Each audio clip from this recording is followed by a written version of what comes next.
Hey, I'm Al. This is Burnt Wood Workshop. And today we're going to go over deck lights. These solar deck lights. And I'll go over that. One of the things I want to cover first is, last video I said I was going to do the X-Tool Creative Challenge. A bunch of stuff came up. I had some orders and I had a bunch of things. Well, I actually didn't end up keeping going with that. So we're moving on to different things. We're just going to keep making videos the way we've been making videos. So today, in our video, we're going to be covering solar deck lights. What happened was my brother gave me this solar deck light to see what I could do with it. And I thought it would look kind of cool on the front of the house. So what I did was, I made this to mount right on the front of the house. I got a solar deck light. And in this video, we're going to go over a bunch of different options on doing something like this. And we're also going to cover these cool lights. This has a torch effect to it. And I designed something for that too, which I'm going to show how I made. And I'm going to show you some different techniques. So there's a bunch of different stuff going on. I'll give you a little clue into the techniques. This is one of them I've done. This is with a burn technique and a wash. And I'll show you how I do that. And I'll show you some different options you can do for these lights.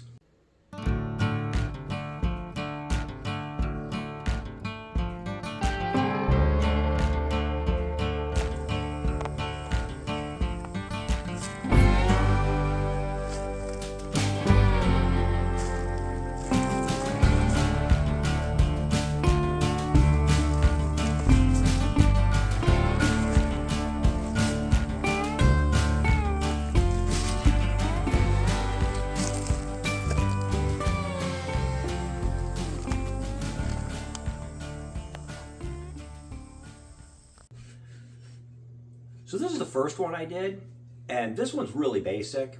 I basically took a 2x6 and I cut a 45-degree angle on it.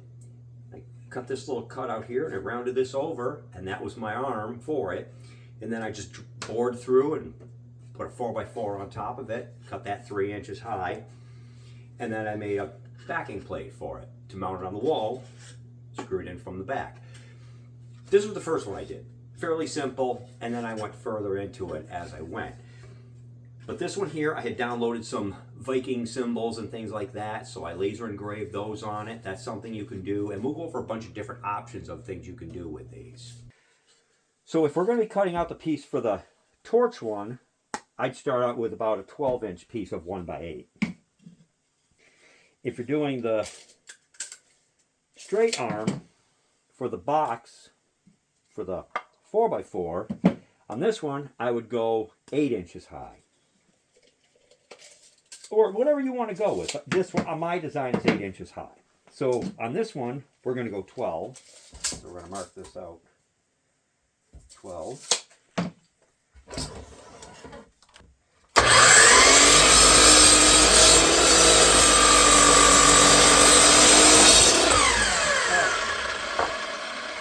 So here's our first piece. Now what we want to do is we want to put a 10-degree bevel on it, or a 10-degree angle on it is what I mean. So we want this with a 10-degree angle. Slide that in a little bit. Roll down meat to set this in. And we're just going to cut a 10-degree.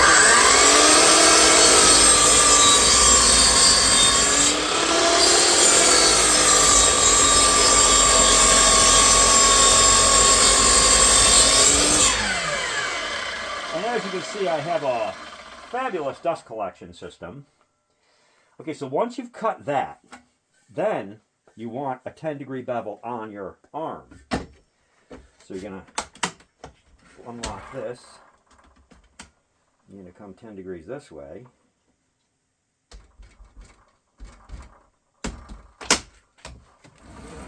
And we're going to cut.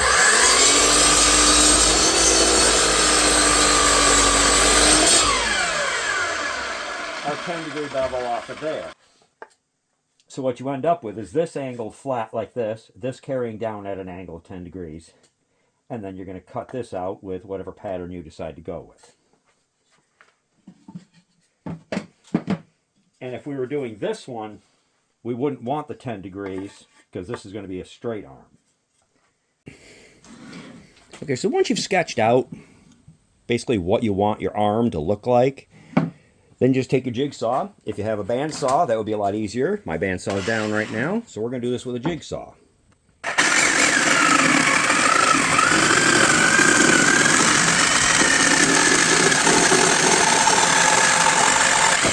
Okay, your first cut.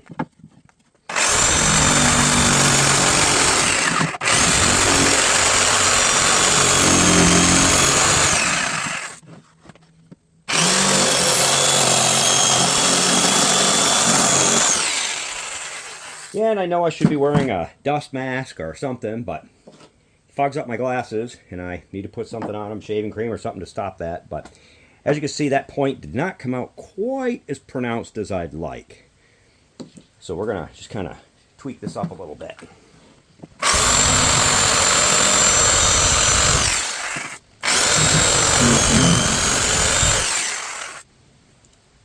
All right, and if you had a bandsaw, you wouldn't end up with this kind of a cut there, but we got it pretty flat here, so we're just going to work on that a little bit, get it a little nicer. All right. So then our next step is going to be to clean this up. Now you could clean this up with a regular sander, a drum sander, or whatever. We're going to do this with the drum sander, but this part here we're going to do with this. If you have a large disc sander, this helps a lot.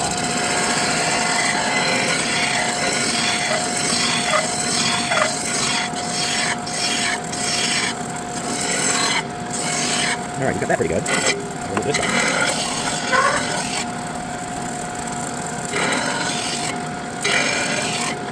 Okay, good work.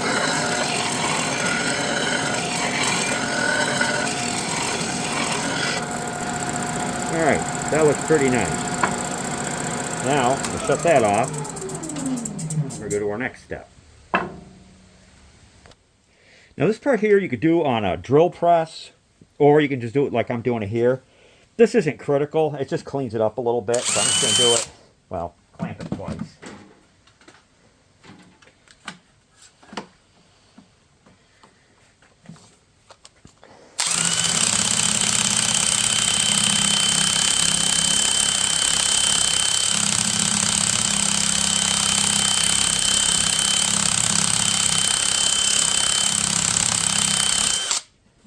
It's almost there.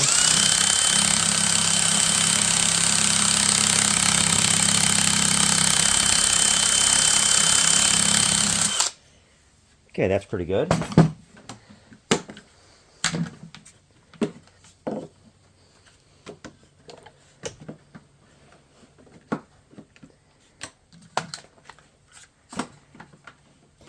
And the set you get from Harbor Freight comes with a bunch of different sizes.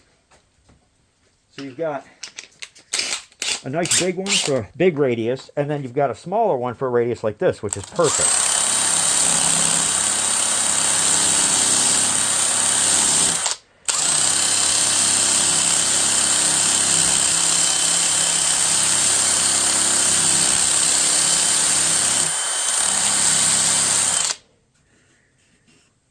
There, that looks pretty nice. So there's our design, and then we're going to make it look even nicer by taking a router to it. Okay, so what we're going to do now is we're going to switch over to a 1/2 inch round over. Use a 1/4 inch round over for just about everything, but on this we're going to use a 1/2 inch round over.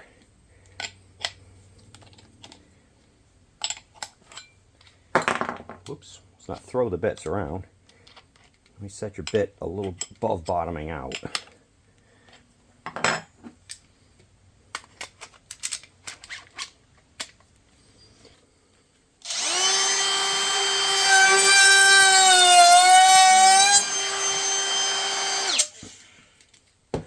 Okay, so we've rounded this over. We're a little bit, we got a little shoulder there, so we want to just drop it down a tiny bit.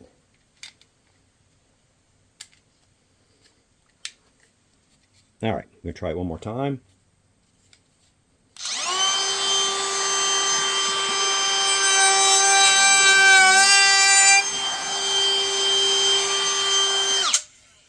Okay, that looks pretty perfect. no shoulder. So now we're going to do our piece.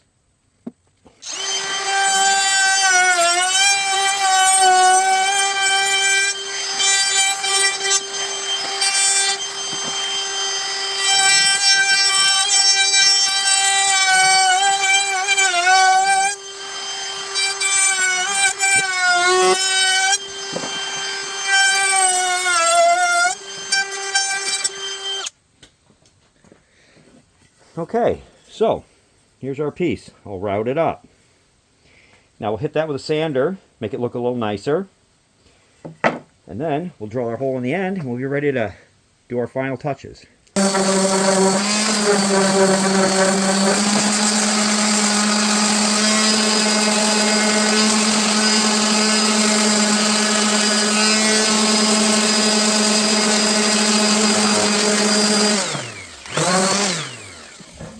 Alright, so after a nice sanding, you got a nice looking piece here. So now we just need to know what size hole we need to drill for our torch. Make sure we're zeroed, which we are. And we want it to be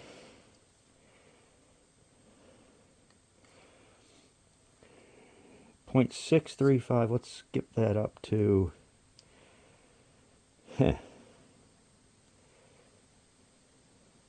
5/8. So we want a 5/8 hole. So if you have a shopsmith, this is really easy because you lock your fence in over here. You lock your clamp there. Turn this on.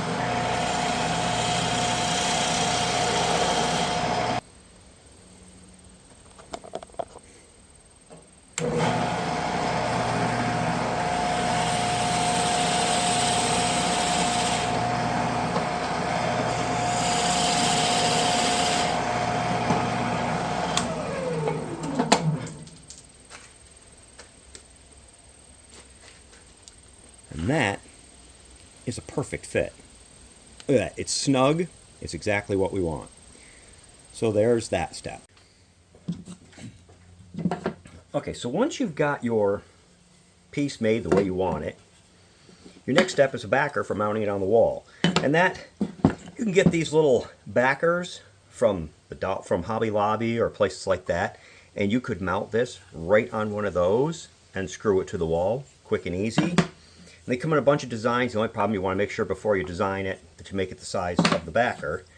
But this one will fit perfectly in one of these round ones, just like that. So we could use one of these and be ready to go right now.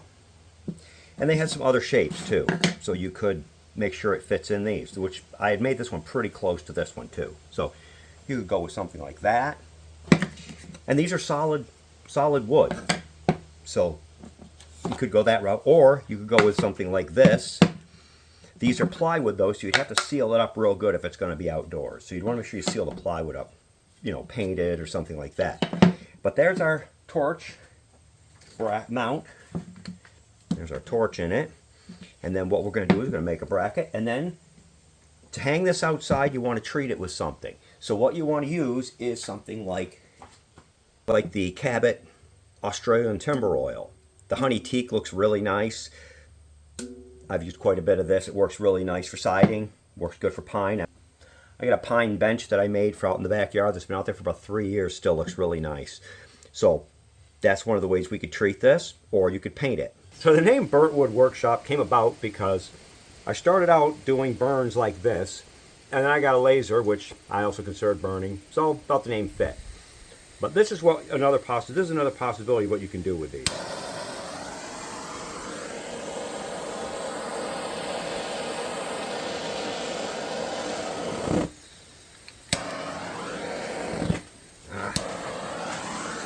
A little windy today.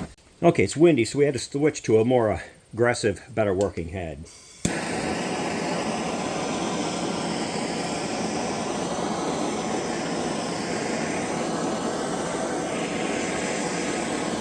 What you want to do is you don't want to get too heavy. You can, I know a lot of people do a full burn. I don't do a full burn. I like to just bring out the grain like this. Flip her over. And this was a test piece, so it's got a little crack in it, but that's fine. I'm not selling this. so I don't care. But you want to bring the grain out, and you want to try and keep it as even as possible. You don't want big blotchy spots. So you want to keep it moving like this, just like you're painting.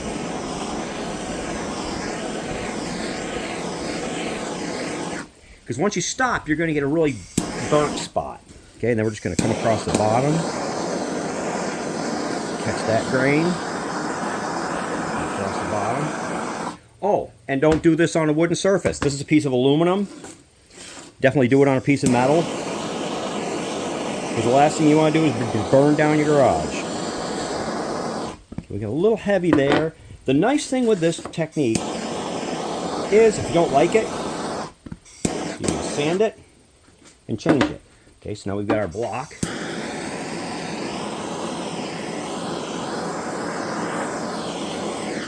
But see how nice that makes the grain look?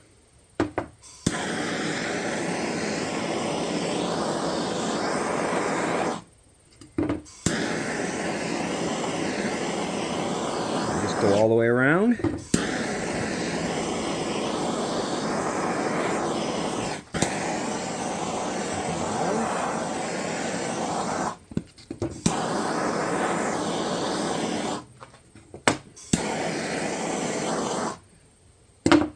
All right, and this one here, the more I look at it, the more I see there's this spot right here doesn't look quite like what I want.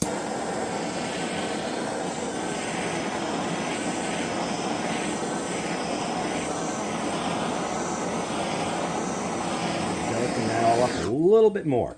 There. Now we've got a really nice, we got a little bit of a hot spot right there. And a little bit on the front there, and a little white here, so let's hit that.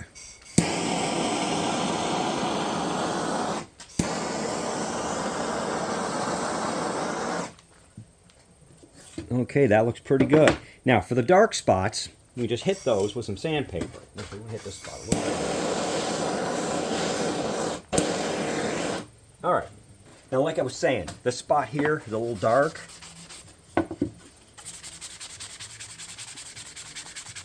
Just hit that with a little sandpaper. It lightens it right up.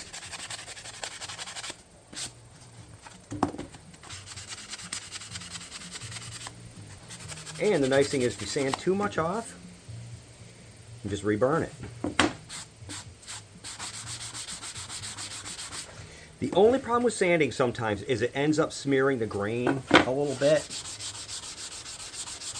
So after you sand it, you just want to wet it and wipe it down.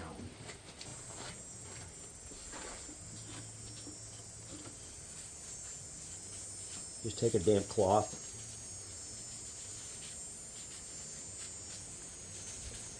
Wipe it off. It's a nice sunny day. So we'll just leave it right here in the sun to dry up. And that one came out pretty nice.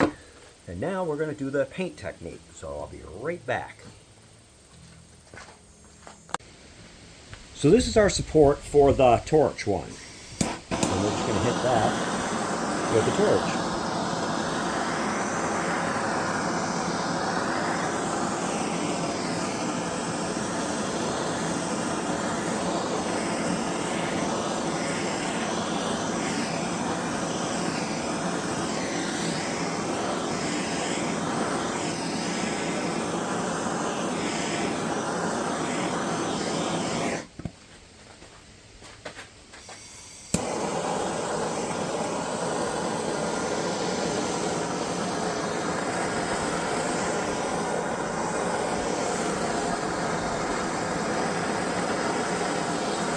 It takes kind of a delicate touch. You get a feel for it after a while, but you definitely don't want to hold it too long on a spot. You want it to kind of ease into it.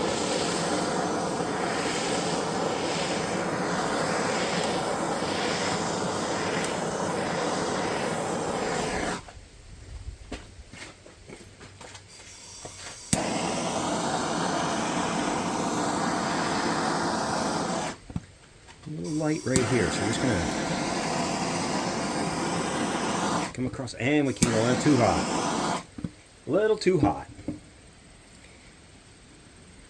But if you got a piece with a real nice grain to it, this can look really awesome. So we're going to finish this one up. Hit that dark spot with a little sandpaper.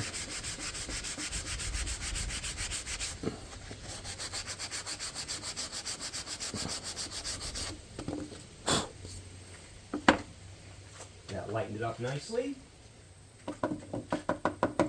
So our next one we're going to do in blue. I'm just going to get a dab. I just basically use the stirrer to stir it and then just dump what's in it on it in the tray. Okay, so we've got just a dab of blue. We're going to throw some water in there. We're going to mix this up so it's nice and wet. And then we're just going to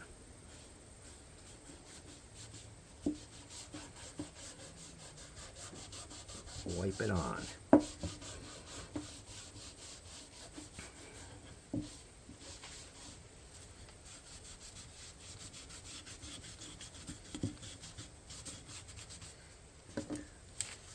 And this blue was one of my favorites. I love this one.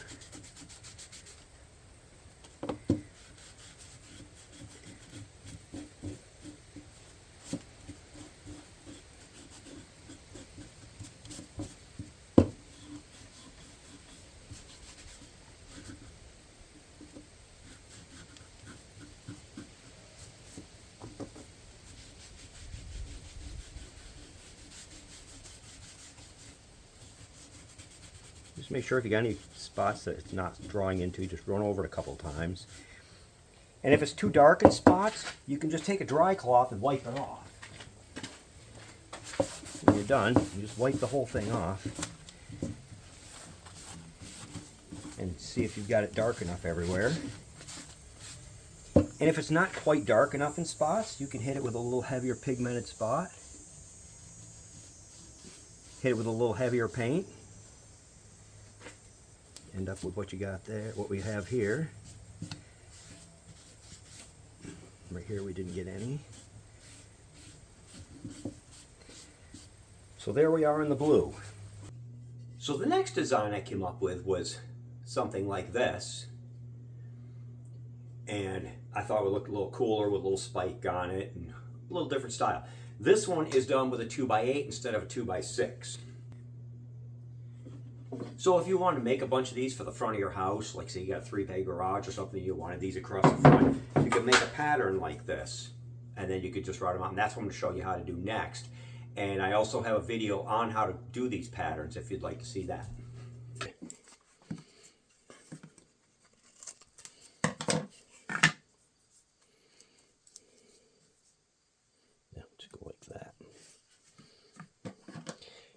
Nice thing is this tape sticks down pretty well, so you don't need a ton of it. We're just going to put a little spot right there just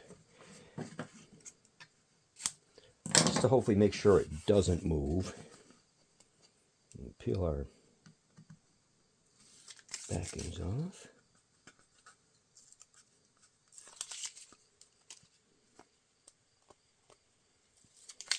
Alright, there's our double-sided tape. And of course I peeled it off the wrong side, so we're going to stick this down on this side. Now, I already ran this through the table saw to square this edge up. So we're pretty good there. And if we get this nice and squared up on that, we don't have to cut it again. There we go. Nice and squared up. Now we basically just want to cut around this with a jigsaw. About 1/8 of an inch out. If you take your pencil and just kind of put it at an angle when you mark it, that works pretty good. Then we're going to take our jigsaw and we're going to cut that out.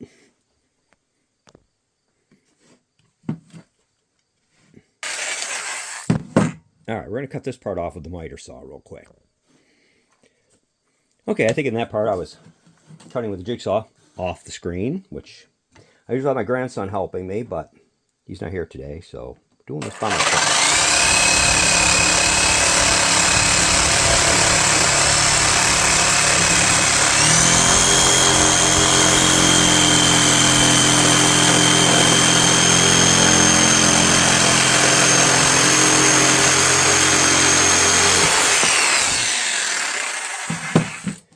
so we've got this cut.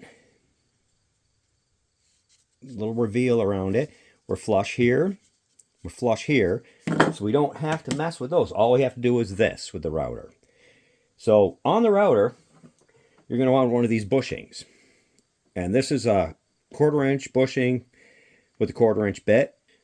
So this bit is going to make this actually an 1/8 of an inch bigger than the actual template because of the bushing. If you wanted to do this different, you could do it with a spiral upcut or something like that with a bearing. Then you could get closer, but this will work for our purposes.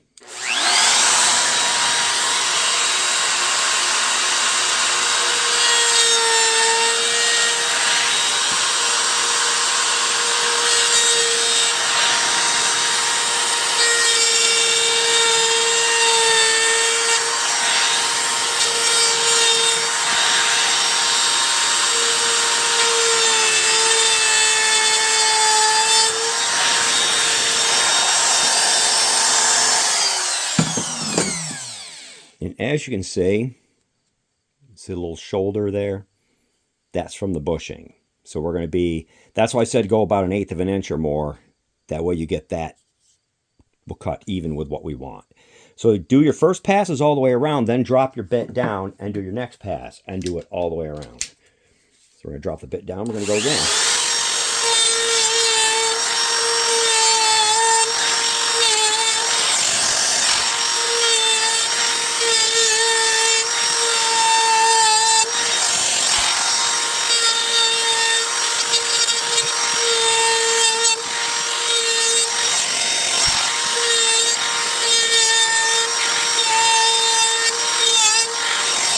Okay, so we've extended our bit out a little further, and we're going to go another time.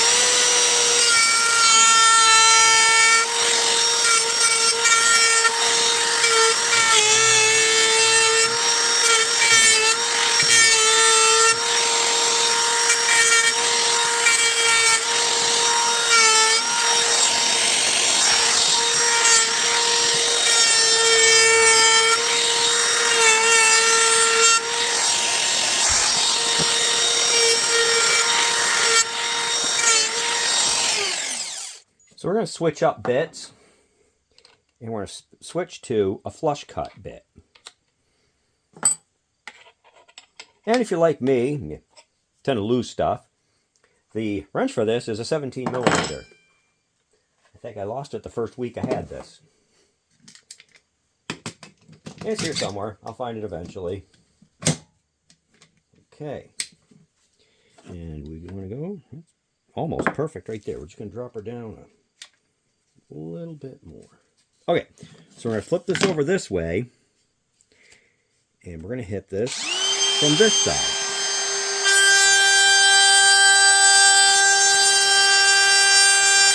Just so you can see real quick, that's it coming from the other way. There's our shoulder, and that's where we hit it.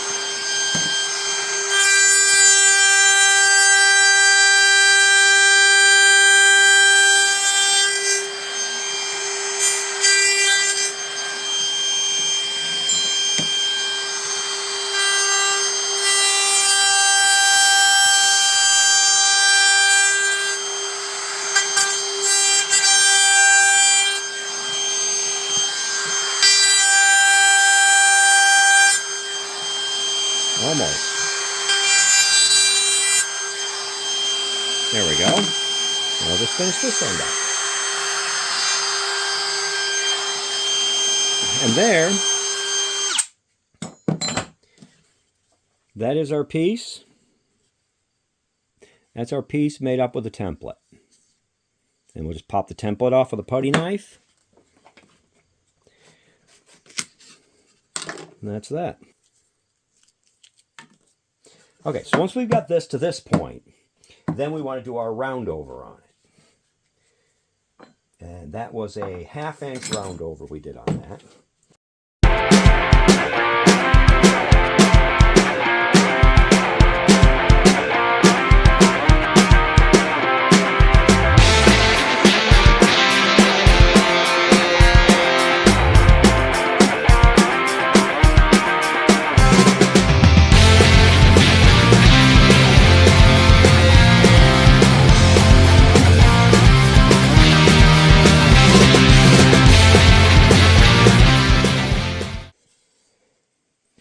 So here's our piece, all routed up and ready for the torch. So what do I do? What I would do is I would take a stop block, make another block to set behind, to butt this up to, and put a straight edge on it. Put a board on there.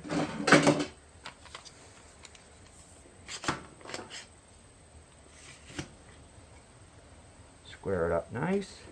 Clamp it down. Then, when you do this cut, you can just go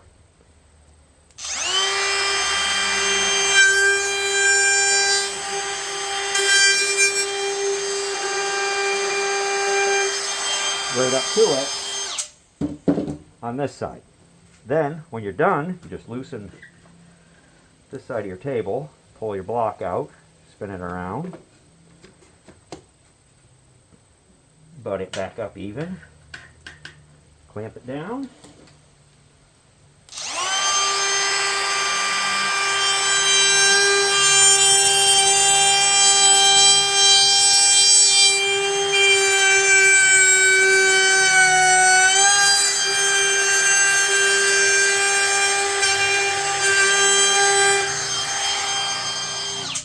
And butt it right up like that. Now, these are all even.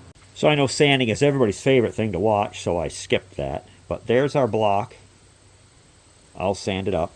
Now this is a piece of hemlock, because I had a lot of hemlock left over when I was building my house. Because I sided it in hemlock board and batten. So I had a bunch of hemlock pieces kicking around.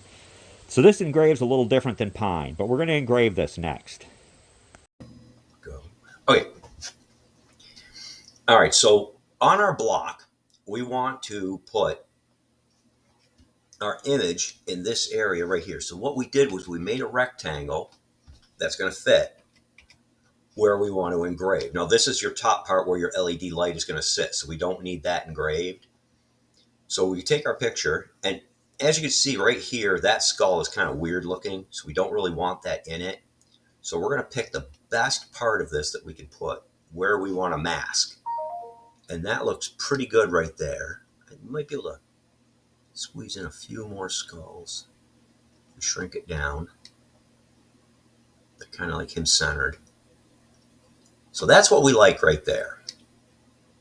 So we're going to take that and we're going to create a mask. And we're going to hit done. And now our image is set up just like we want it on our block. And then for engrave, we're going to go power of 55 and a speed of 160, and we're going to go 160 lines per centimeter, and we're running the S140 watt, as you know, and we're going to hit process. And this should be a pretty decent engrave, so we should get a pretty good depth on it, and we're doing it on red, so we'll see what that does, because I've never actually done it on a stained color before. And our time for running is 8 minutes. We're going to start.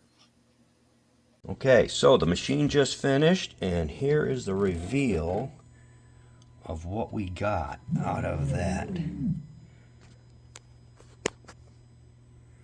I think that came out pretty cool. I've never actually tried this on a pre-painted or stained surface, so this is a cool experiment. So that's another possibility for these if you wanted to do it. So thanks for watching my video. I hope you enjoyed it. Give a thumbs up if you did. If you want to see more, subscribe. I did the 3D engrave on the color. Some of them came out good, some of them didn't. I tried another experiment. I'm trying to put paint in to make it look better. That didn't work. I'm going to do a little more with that. If you'd like to see more of that, leave me a comment. I also did this on just regular hemlock, and that came out pretty nice. So these are some options. I hope you like it, and thanks for watching.